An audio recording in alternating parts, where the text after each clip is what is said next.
Watch a Narcissist in Action video analysis. Hello, I'm H.G. Tudor. I know you find it extremely useful to have real-life examples of narcissists so that you can see the various behaviours in action. You can witness the narcissistic dynamic in full flow, see examples of the manipulations, understand the reactions of victims. I'm now going to provide to you a video that was created by a victim of a narcissist who has freely shared the content.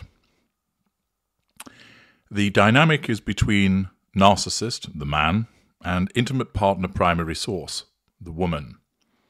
They are in a car together, and she's recording a conversation between the two of them, and he's fully aware that she's recording him. I'm going to break it down in various sections so that you can watch the nature of the interaction unfold, particularly listening to what's being said by both parties, and then provide you with forensic analysis of what's going on between the two of them to further your understanding. You may wish to, as you're watching each segment, to have regard to working out what are you watching, which manipulations are taking place. Is emotional thinking being exhibited? What type of dynamic is occurring in that moment? Is it devaluing behaviour? How is the assertion of control being obtained? Utilise this as a useful lesson in learning more about narcissism as per my teachings. Okay, here comes the first piece of the footage. You're abusive, you harass me every day. I'm abusive. Yep. I am abusive. You need to give me antidepressants or something.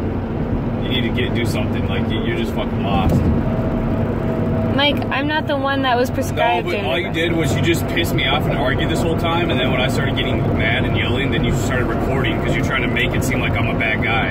You're just showing people the aftermath. You're not showing people that you're starting it, that you're the one threatening me. Okay, this is the problem. How was I threatening you? Nobody believes you. Nobody believes you. Even your dad doesn't believe you. That's why he apologized and wants to be on my side again. What does my dad have to do with anything? Nobody has anything to do with anything. The other thing is that you need to go to the doctor and get antidepressants, and you need to level yourself out. Your hormones are all fucked up and way out of balance, and any doctor... Mike, you're the one that's supposed to be taking your depressing pills. Okay, well, you're retarded. I don't got time for this. You threatened me for the last time. I'm breaking up with you. How did I threaten you? There we have the first section. You'll notice that it's taking place in the car, and that the dialogue has already commenced. The recording comes in part way through the discussion or argument. I think it is the victim that is driving the vehicle, and therefore the narcissist is in the passenger seat, allowing him to engage in a full venting towards the victim without having to concentrate on driving the vehicle. Narcissists will often use a car journey for the purposes of asserting control and drawing fuel, more commonly where the narcissist is driving because they therefore have control over the vehicle, but also where you might, as the victim, be driving the vehicle where you're not in a position to immediately pull over or stop. So the narcissist is able to continue launching a tirade at you in this enclosed space. If you'd like to learn more about that, I'd recommend that you watch my video, Trapped, the Car. You're abusive. You harass me every day. Note the use of the absolute, every day. Narcissists often use always or never, talking in absolutes about a person, because that is representative of black and white thinking. I'm abusive, questions the victim. This is challenge fuel. She's responding to the narcissist, thus giving him fuel, but because she's questioning him, that's a challenge and threatens his sense of control. You need to be on antidepressants or something. You need to do something, says the narcissist. Provocation, you're crazy. I'm not the one who was prescribed. The narcissist then interrupts, showing a lack of boundary recognition. You just piss me off this whole time. And when I start yelling and getting mad, ignition of heated fury, you start recording to make me seem like I'm the bad guy. Victim mentality, blinded to his own behaviours. You're just showing people the aftermath. You're not showing that you're the one threatening me. Revision of history. How am I threatening you? Asked the victim. Challenge fuel. Nobody believes you. Invalidation. Nobody believes you. Invalidation. Even your dad doesn't believe you. Triangulation. Invalidation. That's why he apologized and wants to be on my side again. What does my dad have to do with anything? Challenge fuel. Nobody has anything to do with anything. Word salad. The other thing is, a note there, he has been challenged by the question about the father. He doles out some word salad and then deflects onto something else. The other thing is, you should go to the doctors and get antidepressants, and you need to level yourself out. Your hormones are all fucked up, way out of balance, i.e., you're crazy. You're the one that's supposed to be taking your antidepressant pills. Challenge fuel. You're retarded. Insult. I don't have time for this. Dismissive. You threatened me for the last time. I'm breaking up with you. Threatened. Loss. A string of manipulations. The victim is relatively calm. She's fueling the narcissist, of course, by responding to him, but each time her questioning of him is threatening his need for control. Therefore, he keeps responding with various manipulations, whereby there are undoubtedly revisions of history, there's provocations, there's invalidation, insult, belittlement. Now, let's watch some more. How did I threaten you? What did I threaten you with? Tell me what I threatened you with. Saying I live there full time, I'm not going to help you with anything. Well, start paying rent and then I will. Okay, you're going to have to legally call the cops and give me 30 days notice to kick me out. That's all I got to say. And I got proof of that evidence too. I mean, all I got to say is put your money where your mouth is. If you really want to kick me out, call the cops. Why don't you put your money where your mouth is? Yeah, put your money where your mouth is. Why don't you start paying the bills and helping out with rent and babysitting? Well, now you're actually not even talking about what we originally were arguing about. What were we originally arguing about? I can't even keep up. Why don't you tell me? What were we arguing about? You're insane, and you need to fucking take some medication, to antidepressants or something to level you out. You're insane. Like, I don't know. Well, you can't even tell me what you're arguing about. You argue every day, you bitch and you yell and you scream. About what? Pisses me off. And then when I get pissed off, you want to jump in the corner and record a video and then post it on Facebook to try to embarrass me. I'm not embarrassed. Bring anybody to my face and let me put them in their place. I mean, that's all I gotta say.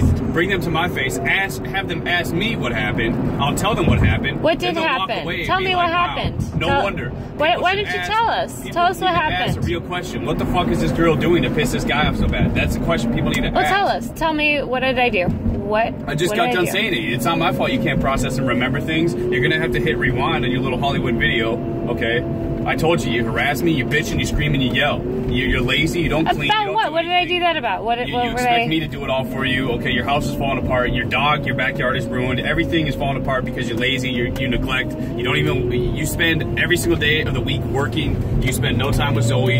Your babies and all your kids are going to favor me because, for one, I love them. I feed them. I change them. I give them baths. I do those things. All you do is you have to watch them because you don't have a job. You lost your job. How did I threaten you? Asks the victim. Challenge fuel once again. Tell me what I threatened you with. Challenge fuel. You said you're not going to help me with anything. Start paying rent then, suggests the victim, issuing more challenge fuel. Demonstrating the fact that he evidently lives with the victim, showing a sense of entitlement to freeload off her. And then I will, she adds. You're going to have to legally call the cops and give me 30 days notice. Threat. To kick me out. That's all I'm going to say. And I've got that evidence. All I'm going to say is that you really want to kick me out, call the cops. In effect, he's issuing a threat there saying, I won't leave voluntarily. You're going to have to take legal action to get me out. Why don't you put your money where your mouth is? Challenges the victim. It's clear that she's well used to this behaviour and is looking also to fight back and issue a degree of provocation towards the narcissist also. Yeah, why don't I put my money where my mouth is? Repeats the narcissist. Why don't you start paying the bills and helping out with the rent? Suggests the victim, again issuing challenge fuel. The narcissist has no actual answer to this, and therefore his narcissism causes him to deflect by causing him to state, now you're not actually talking about what we were originally talking about. What were we originally arguing about? Asked the victim, issuing challenge fuel. Again, that type of response tells me that she's used to such discussions whereby he loses the thread of what they're discussing. Why don't you tell me what we were arguing about? She asks, again issuing challenge fuel. You're insane. Insult. You need to take some fucking medication. Provocation. You're crazy. Circular conversation. To level you out. You're insane. Insult. You can't even tell me what you're arguing about, states the victim, issuing challenge fuel. You argue every day. Absolutes. Circular conversation. You yell and you scream, and when I get pissed off, you want to jump in the corner and record a video and post it on Facebook to try and embarrass me, playing the victim. I'm not embarrassed. Bring them to my face and ask me what happened. What did happen? Tell me what happened, asked the victim, again issuing challenge fuel. The question is, what did this girl do to piss this guy off so bad? Tell us. Tell me, what did I do? Asked the victim, again issuing challenge fuel. I just got done telling you. It's not my fault you can't process and remember. You're going to have to hit rewind. Note that the narcissist isn't actually able to recall what had been said because his narcissism isn't able to drag it up for him.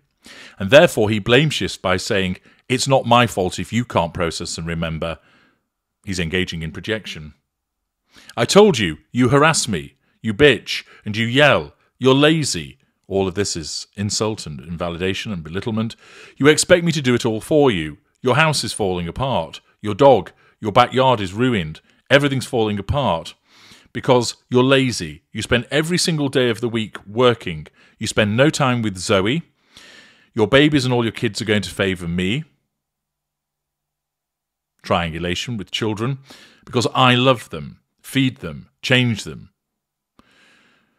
Bigging himself up in terms of look at all of the things that I do. And you know, I give them baths. I do those things. All you do, yeah, you watch them, says the victim, because you don't have a job. You lost your job at McDonald's.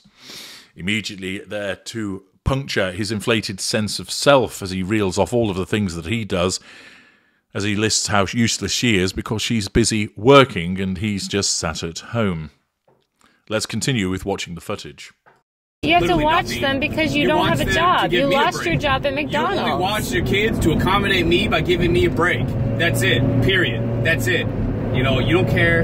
Your parents don't care. You're forced to watch your daughter. Your kid a bastard child. Your dad put her on a high risk and let a 10-month-old kid try to climb up the stairs. He asked to hold my daughter. I said, yeah, you betcha. And then I come around and he calls his fucking whore wife. And again, you're my daughter walking around, climbing upstairs, crying at the top of her lungs. Names. And I say, what the hell are you doing? None of your parents care. You don't care. You're evil. You're lost. You got nothing.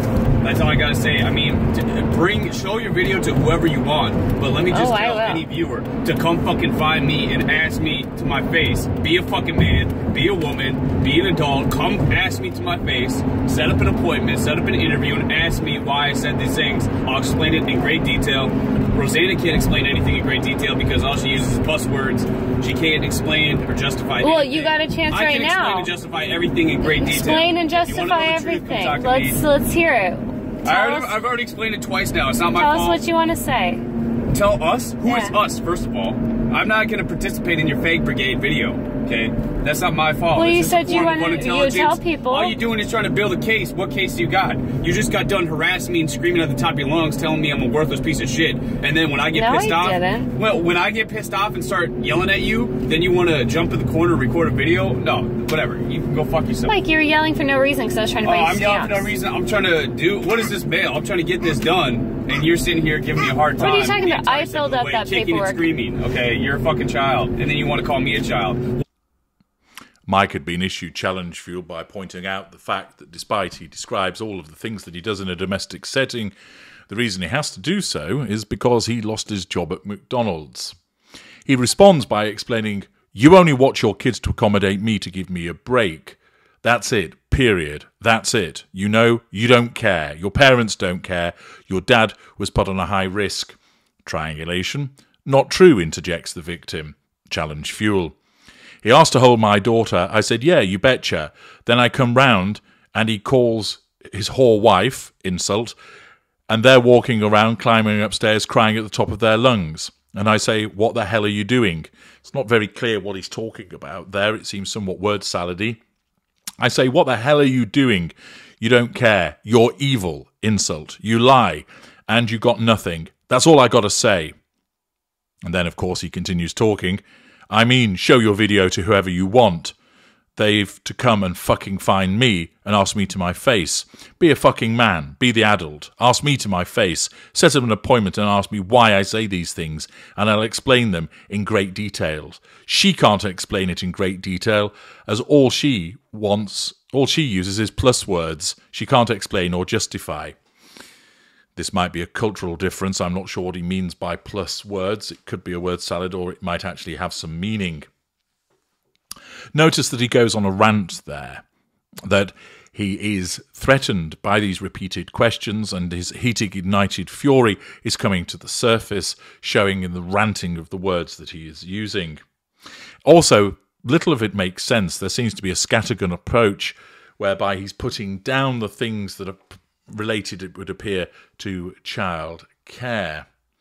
That he has to say that she doesn't care, that she lies, that she's evil. And of course, he knows that he's being filmed while all of this is taking place. But his narcissism, note, isn't thinking about what's going to happen next. A more evolved narcissist would shut up, because they'd realise, hang on a second, this material might be used against me, and here I am losing my temper, this might not make me look good.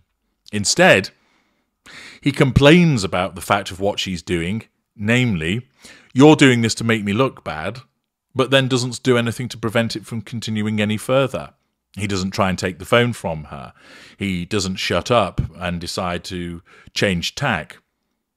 He recognises what his narcissism tells him that she's doing, namely trying to make him look bad, but is not actually doing anything about it other than criticising her with the expectation that his criticism of her conduct is enough to bring her under control by possibly causing her to stop it. This would demonstrate that likely dealing with a less evolved narcissist. You've got a chance to do it now, offers the victim, issuing yet more challenge fuel. Explain and justify everything. Now, let's hear it. I've already explained it twice, dismissiveness. It's not my fault. Tell us, she urges. Tell us. Who's us, first of all? I'm not going to participate in your fake brigade video. That's not my fault. All you're trying to do is build a case. What case you've got? You've just got done harassing and screaming at me at the top of your lungs, telling me I'm a worthless piece of shit, and then when, no, I didn't. So it's likely that that's a revision of history, that he's suggesting that she's been the one that's been shouting and screaming at him. And then when I get pissed off and start yelling at you, you then want to jump in the corner and start recording a video. Note that he uses the same phraseology as before, circular conversation. No, whatever, you can go fuck yourself. You're yelling for no reason, points out the victim, again issuing challenge fuel. Oh, I'm yelling for no reason. What is this bail? I'm trying to get this done. You're sitting here giving me a hard time. What are you talking about? I filled out that form, protests the victim. You're shouting and screaming like a fucking child, and you want to call me a child. Projection, provocation. The nature of the manipulations that he used are pretty rudimentary. There's no physical violence, and he's not shouting, although his voice is raised. He uses insult, circular conversations, invalidation, belittlement. His arguments are not particularly sophisticated. He utilises word salad. There's just this tirade of how he's the victim, how she's making his life difficult, how she's been shouting and screaming at him, and then she's trying to make him look bad. The victim mentality looms large in what he's saying, but the content of it is not particularly successful in terms of sophistication or him being articulate. Let's watch some more. child, and then you want to call me a child. What have you been doing all morning? You were eating fucking Cheerios and watching cartoons, and you call me a fucking child? What did I do all morning? I was sitting at the goddamn computer looking for a fucking good job because you're moving in August, and I need to find a job and save money for my own apartment. So you want to call me a kid? You're fucking retarded. Well, you had a job, but you lost it. Go fuck Zach E. Hall, the guy you're Facebook messaging at work. Okay, why don't you go fuck him? I don't give a fuck. Delete. You need to stop worrying about me cheating. You need to stop worrying about these things. Things that you need to worry about is how you're going to pay for babysitters, twice, how you're going to fix your backyard, how you're going to fix your house, and how you're going to fix your sink. These are things you should worry about. I am not worried about my that. agenda.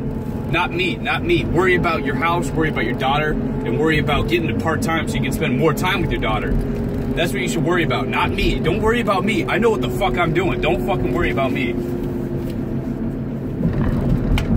That's all I gotta say. I mean, you just, whatever. Go fuck yourself. You know, you piss me off every fucking day.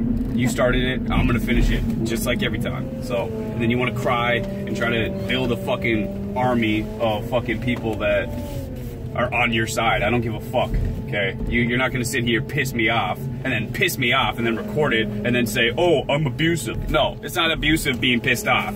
It's not abusive telling a psycho girlfriend to go fuck herself. That's not abusive, okay? That's just somebody that's had enough of it. That's all it is. So, like I said, bring him to my face. We'll see what's up. Bring him to. The tirade continues with the narcissist stating, "What have you been doing all morning? You're eating fucking Cheerios and watching cartoons, and you call me a fucking child." Belittlement.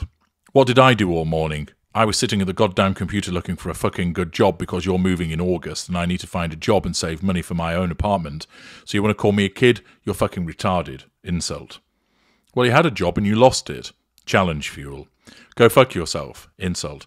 "Go fuck Zach Hall, the guy you were Facebook messaging at work." Notice a sudden shift in the accusations, bringing in probably an incident which is driven by paranoia, but triangulation in a malign fashion to suggest that the girlfriend was doing something she ought not to do.